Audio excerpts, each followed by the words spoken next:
माननीय गृह मन्त्री सुदन गुरुङले आकस्मिक शून्य र विशेष समयमा उठेका प्रश्नहरूको जवाफ दिनको लागि समय माग गर्नुभएको छ। म उहाँलाई समय दिन्छु।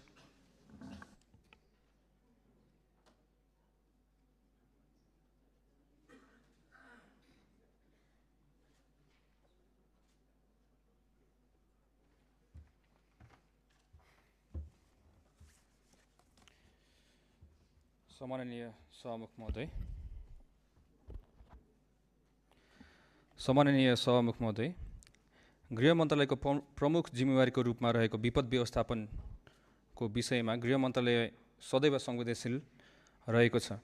साउन 22 गतेको प्रतिनिधि सभा बैठकमा माननीय गोपाल शर्माले जाजरकोट तथा रुकुम पश्चिमका भूकम्प पीडितहरूको निजी आवास निर्माण सम्बन्धमा प्रश्न उठाउनु भएको र भदौ 1 गतेको प्रतिनिधि सभा बैठकमा सम्माननीय सभामुख महोदयबाट जवाफ दिन रुलिङ भए बमोजिम म जवाफ दिन उपस्थित भएको छु।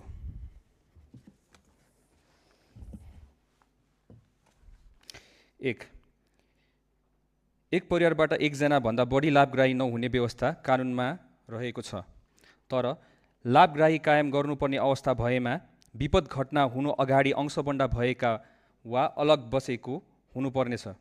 उक्त व्यवस्था संशोधन गर्न र स्थानीय तहलाई पूर्ण जिम्मेवार बनाउन प्राधिकरणका कार्यकारी प्रमुखको अध्यक्षतामा कार्यदल गठन गरिएको छ।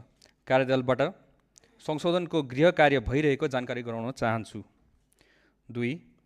स्थानीय सरकार सञ्चालन ऐन 2074 मा पालिकाभित्र भवन निर्माण गर्दा भवन निर्माण संहिताको पालना गर्नुपर्ने व्यवस्था गरिएको छ। सो अनुसार अनुदान प्राप्त गर्न राष्ट्रिय भवन संहिता बमोजिम भवन निर्माण हुनुपर्दछ। प्राधिकरणको निर्देशन अनुसार घर निर्माण सुधार गरेमा अनुदान उपलब्ध गराउन सकिनेछ। त्यसका लागि प्राधिकरणले आवश्यक समन्वय र सहजीकरण गरिरहेको जानकारी गराउन चाहन्छु। 3. विपद व्यवस्थापन 3 तहको सरकारको साझा जिम्मेवारी हो। विपदको सम्बन्धमा केन्द्रमा गृह मन्त्रालय लिडिङ एजेन्सीको रूपमा रहेको, जिल्लामा जिल्ला विपद व्यवस्थापन समिति र स्थानीय तहमा स्थानीय विपद व्यवस्थापन समिति रहेको छ। 4. लाभग्राही कायम गर्ने प्राविधिक निरीक्षण गरी अनुदान रकम माग गर्ने कार्य स्थानीय विपद व्यवस्थापन समितिबाट हुने व्यवस्था गरिएको छ। जिल्ला प्रशासन कार्यालयको भूमिका समन्वय, सहजीकरण र नियमन गर्ने मात्र रहेको हो।